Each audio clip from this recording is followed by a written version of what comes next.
श्रीमद् भागवतम स्कंद प्रथम अध्याय सप्तम द्रोणपुत्र को दंड श्लोक संख्या 36। मत्तम प्रमत्तम उन्मत्तम सुप्तम बालम स्त्रियम जड़म प्रपन्नम वीरथम भीतम न रिपुम हंति धर्मविद। शब्दार्थ मत्तम लापरवाह को, प्रमत्तम नशे में रहने वाले को, उन्मत्तम पागल को, सुप्तम सोए हुए को, बालम बालक को, स्त्रियम स्त्री को, जड़म मूर्ख को, प्रपन्नम शरणागत को, वीरथम रथविहीन को, भीतम भयभीत को, न नहीं, रिपुम शत्रु को, हंति मारते हैं, धर्मविद धार्मिक नियमों का ज्ञाता। अनुवाद: जो मनुष्य धर्म के सिद्धांतों को जानता है वह ऐसे शत्रु का वध नहीं करता जो असावधान, नशे में उन्मत्त, पागल, सोया हुआ, डरा हुआ या रथ विहीन हो। नहीं वह किसी बालक, स्त्री, मूर्ख प्राणी अथवा शरणागत जीव का वध करता है। तात्पर्य: धर्म के ज्ञाता योद्धा द्वारा कभी ऐसे शत्रु को नहीं मारा जाता जो प्रतिरोध न करे। पुराने समय में धर्म युद्ध के सिद्धांतों के आधार पर लड़े जाते थे, किसी इंद्रिय तृप्ति के लिए नहीं। यदि शत्रु प्रमत्त हो, सोया हो इत्यादि जैसा कि ऊपर कहा गया है तो उसे कभी भी मारना नहीं चाहिए। धर्म युद्ध के ऐसे कुछ नियम हैं। पूर्व काल में कभी भी स्वार्थी राजनेताओं की सनक के कारण युद्ध की घोषणा नहीं की जाती थी। युद्ध पापों से रहित धार्मिक नियमों के आधार पर लड़े जाते थे। धार्मिक सिद्धांतों के अनुसार की गई हिंसा तथाकथित अहिंसा से कहीं श्रेष्ठतर होती है। भगवान श्री कृष्ण कहते हैं इस श्लोक में, जो मनुष्य धर्म के सिद्धांतों को जानता है वह ऐसे शत्रु का वध नहीं करता जो असावधान, नशे में उन्मत्त, पागल, सोया हुआ, डरा हुआ या रथविहीन हो। नहीं वह किसी बालक, स्त्री, मूर्ख प्राणी अथवा शरणागत जीव का वध करता है। तो ये अश्वत्थामा ने पांडवों के 5 पुत्रों को मार दिया, छोटे बच्चे को मार दिया। इसीलिए भगवान ने पिछले श्लोक में कहा था कि इसने निर्दोष बच्चों को मारा, इसलिए तुम इसको मार डालो, अर्जुन को। ये ब्रह्मपुत्र, ब्रह्म बंधु होने के बावजूद भी इस ब्रह्म बंधु को छोड़कर तुम दया मत दिखलाओ, क्योंकि इसने सोते हुए निर्दोष बालकों को वध किया। ये भगवान ने कल बोला भागवतम में। हाँ? अभी कारण बता रहे हैं भगवान कि वास्तविक धर्म क्या है, धर्म धार्मिक सिद्धांत क्या है। तो यही भगवान बताते कि जो धर्म का सिद्धांत यह है कि मत्तम प्रमत्तम उन्मत्तम, जो असावधान है, जो नशे में नशाखोरी है, मतलब नशे में है या पागल है, या सुप्तम बालम स्त्रियम जड़म, सुप्तम सोए हुए हैं, छोटे बच्चे, स्त्री, मूर्ख, जड़म यानी मूर्ख, और प्रपन्नम वीरथम जो शरणागत है, और मतलब जो अपने पास आए, तो ये सब लोगों को मारना नहीं चाहिए। ऐसा धर्म का सिद्धांत है। पहले धर्म का युद्ध आज तो धर्म का युद्ध नहीं होता है। इसीलिए जब कुरुक्षेत्र का युद्ध हुआ तो युद्ध कहाँ हुआ? धर्म क्षेत्रे कुरुक्षेत्र। धर्म के क्षेत्र में धर्म का सिद्धांत जब ये हो रहा था, कोई राजा धर्म का सिद्धांत को तोड़ता है तो फिर ये आवश्यक होता है युद्ध।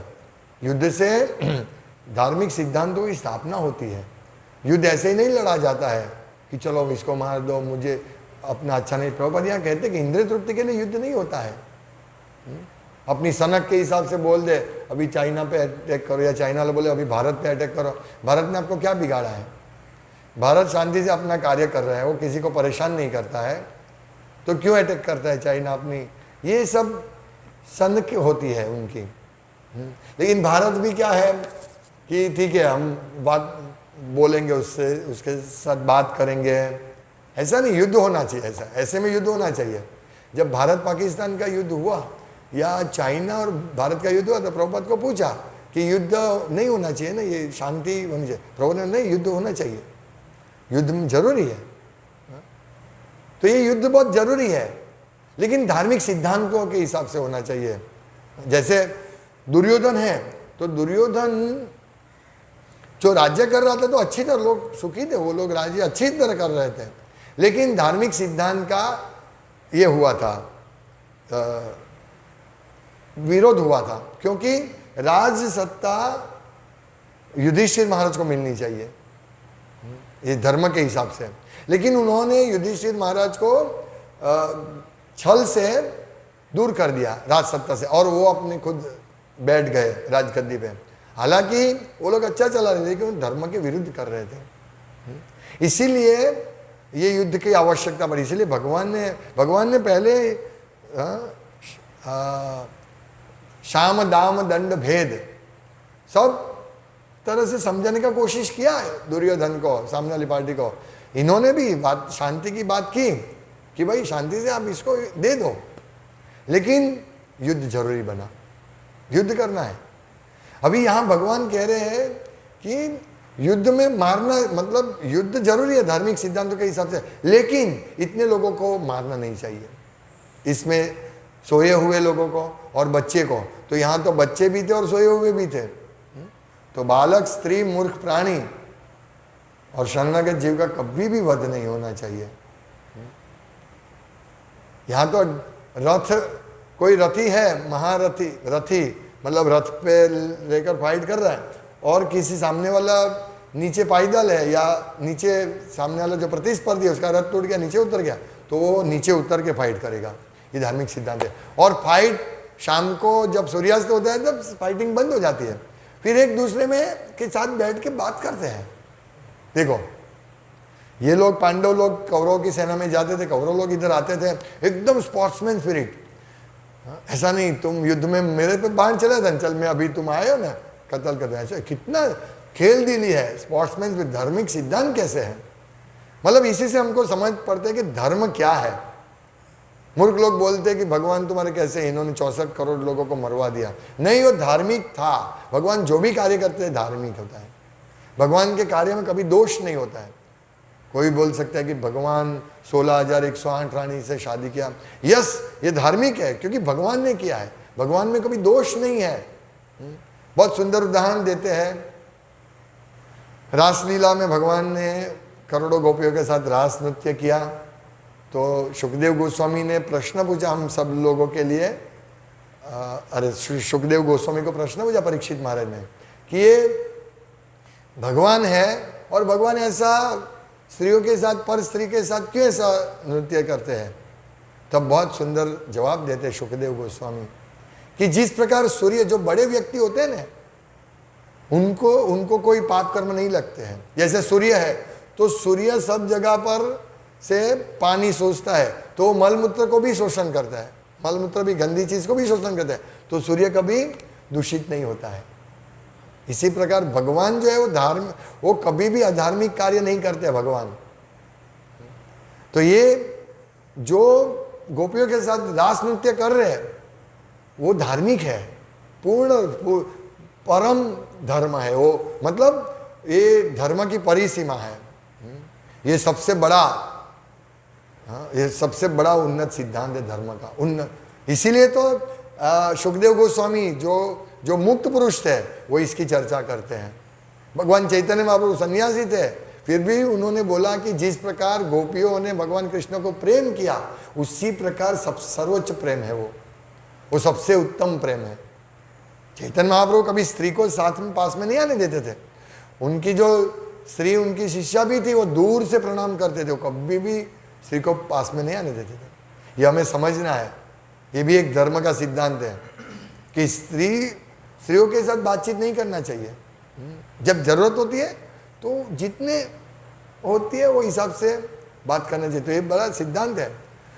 फिर भी भगवान कृष्णा, नहीं तो क्या होगा कि लोग सोचेंगे भगवान ने इतना रास लीला किया तो मैं भी स्त्रियों के साथ बात करूंगा, उनसे भी मैं लीला करूंगा, क्या प्रॉब्लम है? नहीं, ये बड़ा अधर्म है। ये पाप, 4 पापों में एक बहुत बड़ा पाप है जिसके ऊपर कलयुग खड़ा है, अनैतिक जातीय संबंध। धीरे धीरे धीरे स्त्रियों से बात करेंगे, फिर उससे प्रभुपाद कहते हैं स्त्री अग्नि है, पुरुष मक्खन है, बटर। अग्नि और बटर नजदीक पिघल जाएगा, इसीलिए साधु सावधान होता है। इसीलिए हाँ, ये चैतन्य महाप्रभु इसका सिद्धांत बहुत ठीक तरह से समझाते हैं। इसीलिए जब छोटा हरिदास ठाकुर, उनका पार्षद था, नित्य मुक्त था व्यक्ति, जब उन्होंने एक युवान स्त्री के सामने देखा तो भगवान ने उसको बोला जाओ, अभी मेरे पास कभी नहीं आना, और उसको आत्महत्या करना पड़ा। हालांकि वो आत्महत्या जो है वो ऐसी सामान्य लोग करते ऐसी नहीं है, वो भगवान के पार्षद थे और भगवान की लीला को में भाग लेने के लिए ये सब कार्य करते हैं। पर चैतन्य प्रभु ये स्थापित करना चाहते हैं कि जो व्यक्ति आत्म साक्षात्कार आध्यात्मिक मार्ग पे स्थित है, उन्हें स्त्रियों से संबंध नहीं रख, अपनी धर्मपत्नी को छोड़ के और स्त्रियों के साथ संबंध नहीं रखना चाहिए, विशेष ध्यान रखना चाहिए। तो ये धर्म है, ये सब धर्म के सिद्धांत है। अभी छोटा बच्चा है, उसको मारना, छोटा बच्चे को मारना तो बहुत दूर की बात। मतलब यहाँ लिखा है कि जो ऐसे शरणागत ये होते हैं, शत्रु होते हैं, रिपु हंतिम न रिपुम हंति धर्मविद, न रिपु, ये शत्रु, ऐसे शत्रु को धर्मविद जो है, धर्म को जानते हैं, धर्म के सिद्धांत को जानते हैं, वो कभी उसको हत्या नहीं करते हैं। शरणागत कोई आ गया जीव, ठीक है मैं आपके शरणागत हूं। शिबी महाराज की कथा है ना, शिबी महाराज के पास कबूतर आया, उसके पीछे गरुड़ पड़ा था, गरुड़ या बाज पक्षी पड़ा था। तो कबूतर उनके शरण में आया, बाज ने बोला ये तो मेरा खुराक है, आप इसको ये कीजिए, मुझे दे दीजिए। शिबी महाराज ने बोला नहीं, ये मेरे शरण में आया है, मैं कैसे दे। फिर ऐसा नक्की हुआ कि वो मांस, अपना कबूतर के वजन का मांस देंगे, अपने शरीर में से निकाला। उन्होंने ऐसा किया, लेकिन ये दोनों इंद्र और अग्निदेव थे, ये परीक्षा लेने आते शिबी महाराज के, कितने बड़े दानवीर थे। तो ऐसे शरणागत जीवों का हत्या नहीं, ये तो अपनी खुद को समर्पण कर देते हैं शिबी महाराज। कबूतर जो शरणागत आए, एक पक्षी जब शरणागत आते हैं उसको भी बचाते हैं। तो हमें ये समझना चाहिए। इसीलिए जो इस विश्व में हम लोगों के पास जाते हैं, हमारे पास आते हैं, हमारे आश्रय में आते हैं, यहाँ भक्ति करने के लिए आते हैं, तो हमें उनको बहुत संभाल के रखना है। अगर हमने उनको छोड़ दिया तो क्या होगा? उसका वध हो जाएगा, है ना। वध हो जाएगा मतलब वो माया, भौतिक प्रकृति, उसको त्रिगुणों से उसका सर्वनाश हो जाएगा। इसलिए हम सबको इधर लाते हैं, भगवान के शरणागत करवाते हैं। तो शरणागत लोगों का हमें ध्यान रखना चाहिए।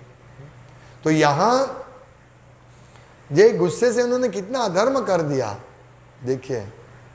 तो इसीलिए बोलते हैं कि शरणागतों का मतलब ऐसे गुस्सा नहीं करना चाहिए। और इस प्रकार हत्या तो बिल्कुल, ये किसी जीव को मारना बड़ा अपराध है।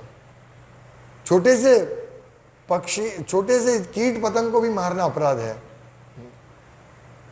ये हमें समझना चाहिए। तो ये सब को तो बिल्कुल ही नहीं ये करना चाहिए, हमें सावधान रहना चाहिए। हालांकि इस कलयुग में तो कोई जो रियल योद्धा है ही नहीं, कभी भी रात को अटैक कर देते हैं। कितना भारत पाकिस्तान के बीच में युद्ध चलता ही रहता है, वो भारत में ऐसे बम फेंक देते हैं, कोई सैनिक बैठा है अपनी इसमें या सोया हुआ है बैठा है, तो उस पर बम फेंक देते हैं। कितना अधार्मिक फैला हुआ है ना, इतना अधार्मिक इस जगत में, इस कलयुग में भयंकर अधर्म है, अधर्म का राज हो रहा है। कलयुग बराबर अधर्म फैला रहा है, कलयुग और माया के दोनों, इसमें बहुत अधर्म फैल रहा है। और हमारी परीक्षा हो रही है किस प्रकार से हमें धार्मिक रहना है। हमें यही सिखाते हैं कि जो मनुष्य धार्मिक सिद्धांत जानते तो ये सब उनको जानना चाहिए। हमें भी ये धार्मिक सिद्धांत जानने हैं कि ये 4 प्रकार के पाप नहीं करने हैं, और 3 प्रकार के पाप तो सामान्यतः लोग भक्ति में आते हैं तो छोड़ देते हैं, जैसे मांसाहार करना, शराब पीना, नशा, जुआ खेलना। लेकिन जो स्त्री संग, ये बड़ा दुष्कर है। और प्रभुपाद वार्निंग देते हैं कि स्त्री संग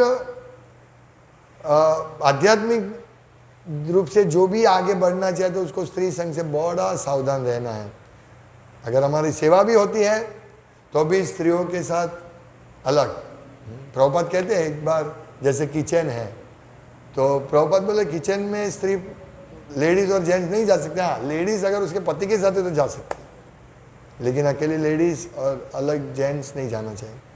ये सब सिद्धांत है, छोटे छोटे सिद्धांत है। अगर हम उसका ध्यान रखेंगे, ऐसा नहीं कि हम भक्त हो गए तो हम शुद्ध भक्त हो गए, हम हरिदास ठाकुर हो गए कि मैं भी हरिदास ठाकुर है, हम सब भक्त बन गए। जनरली ऐसे लोगों को होता है कि अभी हम भक्त हैं इसलिए हम स्त्रियों के साथ बात करेंगे। नहीं, स्त्रियों के साथ बात करेंगे कोई प्रॉब्लम नहीं होगा। नहीं, हम हरिदास ठाकुर की तो परीक्षा लेने स्वयं माया देवी आए, और एक सुंदर वेश्या रात को आई हरिदास ठाकुर के पास, लेकिन वो मुक्त, मतलब बिल्कुल भगवान के शुद्ध भक्त थे। लेकिन हम शुद्ध भक्त नहीं, हम साधक हैं, और साधक को ध्यान रखना चाहिए ऐसे स्त्रियों के साथ व्यवहार करने में। कोई भी व्यवहार है तो अपनी पत्नी के द्वारा उस स्त्री के साथ जो भी व्यवहार करना चाहिए, बहुत सावधान। शास्त्र में तो ऐसा है कि इवन अकेले में माँ बहन, हरे कृष्ण, माँ बहन के साथ अकेले में भी बैठना नहीं चाहिए। चलिए, अकेले एक पलंग पे, इतना सावधान करते शास्त्र स्त्री संघ के बारे में। ये सब धार्मिक सिद्धांत है, भागवतम में सब सिद्धांत सिखाए गए हैं, ऐसा करना चाहिए, वैसा नहीं करना चाहिए। तब जाके हम 10वें स्कंद में जब भगवान कृष्ण की रासलीला सुनेंगे, पढ़ेंगे, तब हमको हमारा जातीय, मतलब हमारा जातीय वेग, सेक्स डिजायर, जातीय उद्वेग नहीं होगा, क्योंकि हम समझ जाएंगे ये सब धार्मिक सिद्धांत को समझ के। ये हमें प्रैक्टिस करनी है, तभी हम, ये सब छोटी छोटी बातें हैं, लेकिन ये छोटी छोटी बातें का अगर हम ध्यान नहीं रखेंगे तो बहुत बड़ी बात हो जाएगी। मैं आपको बताऊं, विदेश में जब एक लड़का लड़की से मिलते हैं, इवन डिवोटी के समाज में भी, तो लोग आलिंगन करते हैं और उनको एक नॉर्मल लगता है, नॉर्मल लगता है। हमारे नंदग्राम में एक पर्दा है, मंगल आरती होती है, प्रभु जी इधर, माता जी इधर, बीच में पर्दा होता है, माता जी को दिखते ही नहीं है। इवन भागवतम क्लास में भी पर्दा होता है। ये बड़ा, हाँ, ये तो एक बहुत बड़ा हमें इस समाज के लिए स्थापित करना है इसलिए। लेकिन शहर में या विदेश में इतना पॉसिबल नहीं, ऐसा करेंगे तो सब विरोध करेंगे, इस्कॉन वाले ही विरोध करेंगे। फिर भी साधु को सावधान रहना चाहिए, भक्तों को सावधान रहना चाहिए। ये बहुत बड़ा, देखिए हम देखते हैं अभी कि हर रोज कुछ ना कुछ ऐसी, किसी ने किसी के ऊपर बलात्कार कर दिया, ये कर दिया, वो कर दिया। ये सब मोबाइल में जो ये इंटरनेट है, ये सबसे बहुत बड़ा दूषण फैल रहा है। हमें बहुत सावधान रहना चाहिए। इसीलिए भक्ति करेंगे तो हमें हरिदास ठाकुर को प्रार्थना करनी चाहिए, भगवान को प्रार्थना करनी चाहिए, भगवान श्याम सुंदर को, उनकी अगर हम सब में काम वासना है, लेकिन अगर हम भगवान को प्रार्थना करेंगे तो ये सब शमन हो जाएगा अपने आप, धीरे धीरे धीरे। और जितना हम सेवा में लगेंगे तो हमारे पास समय ही नहीं मिलेगा। सबसे बढ़िया काम है सेवा में लगो, ऐसा सेवा करो, ऐसा सेवा करते रहो कि हमारे पास टाइम ही नहीं रहे सोचने का। ओ 9 बज गया, चलो अभी सो जाना है। फिर 3 बजे, 3:30 बजे, 4 बजे उठते हैं, लगते 9 बजा, 10 बजा, 11, 12, प्रसाद लिया, ये किया, सब किया, थोड़ा रेस्ट किया, वापस दूसरे दिन रात को 9 बज गया। इस प्रकार हमारा जीवन ढालना चाहिए। एक सब क्या है कि ये इंद्रिय तृप्ति जो है ना, वो एक आदत है, ये आदत पड़ जाती है। जैसे हमारे पास मोबाइल है, तो पहले मोबाइल नहीं था, ये स्मार्टफोन है, तो पहले स्मार्टफोन नहीं था, हाँ, कुछ नहीं था, तो हमको कुछ आदत नहीं थी। अभी स्मार्टफोन टिटो, ओह मैसेज आया, मैसेज आया, मैसेज आया, है ना, थोड़ा ही रिंग बजा, अभी प्रसाद लेने बैठते हैं, रिंग बजता है, हो फोन है, फोन है, अरे बजने दो। ऐसा होता है ना, ये आदत हो गई है, तुरंत इसको अटेंड कर लो, फोन है अटेंड कर लो, मैसेज है अटेंड कर लो, है ना, ये सब हमारा आदत हो गया। लेकिन अगर हम ये YouTube खोलते हैं, YouTube निकल, चलो ये आया, ओ भक्ति का आया, फिर नीचे जैसे जैसे जाएगा धीरे धीरे भक्ति का भक्ति हो जाएगा। YouTube आता ही रहेगा, ये बहुत अच्छा वीडियो है, ये देखो वीडियो, ये वीडियो, इस प्रकार वीडियो देखते देखते देखते हमारा भक्ति कहाँ चला जाएगा कुछ मालूम नहीं पड़ेगा। इसीलिए ये स्मार्टफोन को वापरना भी एक अधर्म हो जाता है, अधर्म हो जाएगा। बहुत सावधान रहना पड़ता। कलयुग में तो माया कली मिलके जो हमारा ध्वंस करने के लिए, हमारा विनाश करने के लिए क्या क्या शस्त्र निकालते हैं, पर कम से कम हमें तो ये जो आदत होती है, आदत को निकाले कैसे? आदत को निकालने एक बहुत सुंदर उपाय है, थोड़ा उसको दूर रखो, उससे दूर रहो। जैसे हम पेपर पढ़ते हैं कभी कभी, और जिसको पेपर पढ़ने की आदत हो जाती है ना, वो हर रोज, उसको मालूम है कि पेपर पढ़ने से मगज में पूरा कचरा डाल जाएगा, फिर भी वो सुबह वो आज पेपर आएगा, आज पेपर आएगा, आज पेपर आएगा। मैं भी कभी भी ऐसा है, पेपर 4-5 दिन पढ़ता हूँ तो आज भी पढ़ो, आज भी पढ़ो, ऐसा होता था मुझे। पर आज कितने 10-15 दिन से कुछ क्या समाचार आते क्या कुछ मालूम ही नहीं है, पेपर नहीं। अभी ऐसी ये नहीं होती, अभी आदत नहीं है, लेकिन 3-4 दिन पढ़ लिया और अच्छा नरेंद्र मोदी ने आज क्या कहा, इसने क्या कहा, उसने क्या किया, ये आदत हो जाती है। लेकिन 10 दिन, इसीलिए मैं क्या 10 दिन नहीं करेंगे ना आप, 11वें दिन आपको कुछ क्या चल रहा है, सब कुछ चाहिए तो अपने को समाचार मिल जाएगा। अभी जगत में क्या हो रहा है वो कोई समाचार दे देंगे हमको। समाचार जानना ठीक है, एक्चुअली भक्ति रसामृत सिंधु में लिखा है कि समाचार पत्र पढ़, मतलब समाचार जानने के लिए हम प्रयास कर सकते हैं, लेकिन अभी अब समाचार नहीं आता। अभी इसमें बहुत उल्टा सीधा आता है, बहुत उल्टा सीधा पेपर में। इसमें भी न्यूज़ आता है, कभी कभी कोई बोलते हैं अभी तो ये आया है, लेकिन बोलते हैं हम टीवी हमारे घर में है, लेकिन हम सिर्फ न्यूज़ देखते हैं। लेकिन वो न्यूज़ भी इतने थर्ड क्लास होते हैं, थर्ड क्लास, और न्यूज़ के बीच में एडवर्टाइजमेंट होती है, फ्रिज लाओ, टीवी लाओ। अभी जो व्यक्ति मोबाइल नहीं देखेगा, टीवी नहीं देखेगा, तो उसको मालूम ही नहीं होगा कि फ्रिज 3 दरवाजे के होते हैं, 4 दरवाजे के होते हैं, है ना, 2 दरवाजे के होते हैं, उसको मालूम ही नहीं होता है। वो ये देखता है तो फिर देखो हमारा तो एक ही दरवाजे वाला फ्रिज है, इसमें 3 दरवाजे का बिल, ज़्यादा नहीं महंगा है, 27,000 का है, 1 दरवाजे का 13,000 का, 3 दरवाजे का 27,000, हाँ वो लेंगे। ये सब धीरे धीरे होता है, धर्म फैलता है। अभी हमारे एक भक्त है विष्णु गोपीनाथ प्रभु, तो विष्णु गोपीनाथ प्रभु ने मुझे अभी बीच में फ़ोन किया था। उस बहुत करोड़पति है वो, बहुत पैसा है उनके पास। बोला प्रभु जी हमने अभी फ्रीज बंद कर दिया, घर से फ्रीज बंद कर दिया, अभी फ्रीज नहीं, रोज ताज़ा सब्जी लाओ खाओ, 2 दिन आलू रहते हैं वो रखो, रोज ताज़ा सब्जी हम खाते हैं प्रभु, और जो भी बचता है वो दे दो। हमारे नंदग्राम में तो फ्रीज ही नहीं है ना।